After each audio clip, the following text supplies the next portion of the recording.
السلام علیکم ورحمۃ اللہ وبرکاتہ۔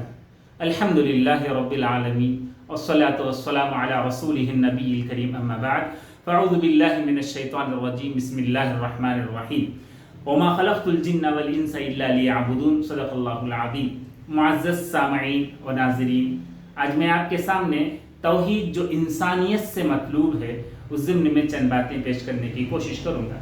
حضرات، آپ جانتے ہیں توحید کا لفظی معنی یکتا ماننا، ایک ٹھہرانا، یکتا قرار دینا، اور توحید کا شرعی اعتبار سے اصطلاحاً شریعت کی اصطلاح میں جو معنی ہے، اللہ تعالیٰ اپنی ذات و صفات اور جملہ اوصاف و کمالات میں یکتا و بے مثال ہے اور اس کا کوئی شریک اور ہم مرتبہ نہیں۔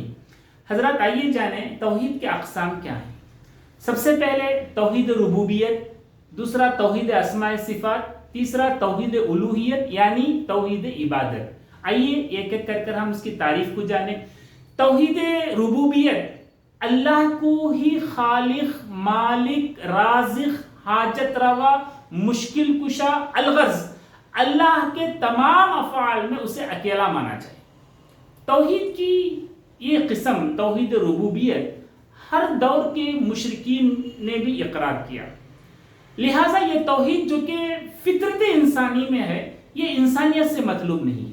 ایک دوسری قسم دیکھیں، توحید اسماء و صفات، اللہ تعالیٰ کو تمام عیوب و نقائص سے پاک مان کر اللہ کے ان ناموں اور صفات کا اثبات کیا جائے جو قرآن و حدیث سے ثابت ہیں، اور ان میں اللہ کو اکیلا مانا جائے، کسی کو شریک نہ کیا جائے، نہ مخلوق سے اسے تشبیہ دی جائے اور نہ ہی اس کی کیفیت و تمثیل جو ہے بیان کی جائے۔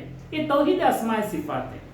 تیسری قسم توحید کی توحید الوہیت یعنی توحید، ایسا سمجھیں کہ توحید عبادت بندے کے افعال سے متعلق ہوتا ہے۔ اگر ہم خلاصے کے طور پر اگر میں کہوں کہ یہ بندے کے اوورال ایکٹیویٹیز، افعال سے متعلق ہوتا ہے۔ بندے کی عبادتیں خالصتاً اللہ کے لیے ہوں، نہ کسی نبی مرسل یا نہ کسی مقرب فرشتے کو شریک کر کے اسے کرے، خواہ اس کی عبادت قلبی ہو یا کہ قولی ہو یا کہ فعلی ہو۔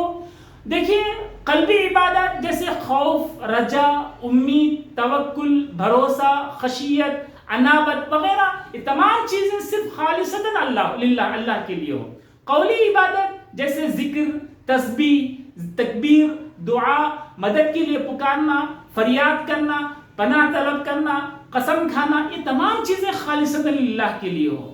اور دیکھیے اسی طرح سے فعلی اور مالی عبادات جیسے نماز، روزہ، حج، صدقہ خیرات اور نظر و نیاز، قربانی، رکوع و سجدہ، قیام اور طواف وغیرہ، اور یہی در حقیقت مان کر چلیے کلمہ توحید لا الہ الا اللہ کا معنی اللہ کے سوا کوئی معبود حقیقی نہیں۔ آئیے میں آپ کو خلاصتاً یہ بات بتاتا چلوں کہ توحید جو انسانیت سے مطلوب ہے وہ توحید الوہیت یعنی توحید عبادت ہے۔ اسی لیے تمام انبیاء کرام نے اپنی دعوت کا آغاز اپنے قوم کو یہ کہتے ہوئے کہا، اعبدوا اللہ ما لکم من الہ غیرہ، یہ کہتے ہوئے کہا کہ اللہ کی عبادت کرو، تمہارا اس کے سوا کوئی معبود حقیقی نہیں۔ توحید کے جو تین اقسام میں آپ کے سامنے ذکر کیا، ربوبیت، الوہیت، اسماء صفات، دیکھیے آپ قرآن مجید میں سب سے پہلی سورت میں تینوں اقسام کا بیان ملتا ہے۔ الحمدللہ رب العالمین، تمام تعریفیں اللہ کے لیے ہے جو رب العالمین ہے۔ اس میں توحید ربوبیت کا بیان ہے۔ اب دیکھیے اللہ کی ربوبیت کو ثابت کرنا، الرحمن الرحیم مالک یوم الدین، یہاں دیکھیے توحید اسماء و صفات کا بیان ہے اس میں۔ اس طرح سے ایاک نعبد و ایاک نستعین، اس میں آپ دیکھ سکتے ہیں کہ یہاں پر توحید الوہیت کا بیان ہے۔ قرآن مجید کے آخری سورت کو بھی ہم دیکھ سکتے ہیں، قل اعوذ برب الناس، اس میں ربوبیت، ملک الناس، اس میں اسماء صفات، الہ الناس، اس میں الوہیت۔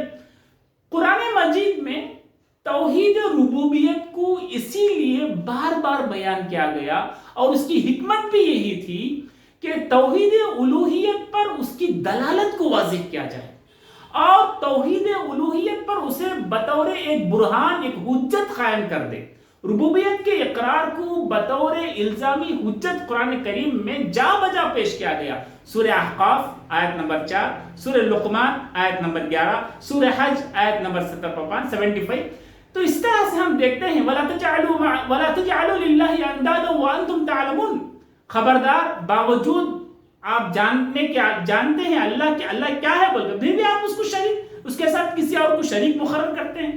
اسی طرح سے دیکھیں سورہ یوسف آیت نمبر 106 میں بھی وَمَا يُؤْمِنُ أَكْثَرُهُم بِاللَّهِ إِلَّا وَهُمْ مُشْرِكُونَ، کہ ان میں سے اکثر لوگ اللہ پر ایمان لانے کے باوجود مشرک ہی رہتے ہیں۔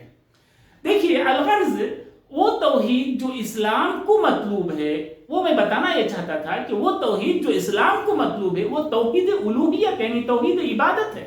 محض توحید ربوبیت پر ایمان لانا کسی کو جنت میں داخل نہیں کروا سکتا، محض توحید ربوبیت پر ایمان لانا نہ ہی کسی کو جہنم سے چھٹکارا دلا سکتا ہے۔ اللہ تعالیٰ سے دعا ہے اللہ تعالیٰ ہم سنی ہوئی باتوں پر عمل کرنے کی توفیق نصیب فرمائے۔ السلام علیکم ورحمۃ اللہ۔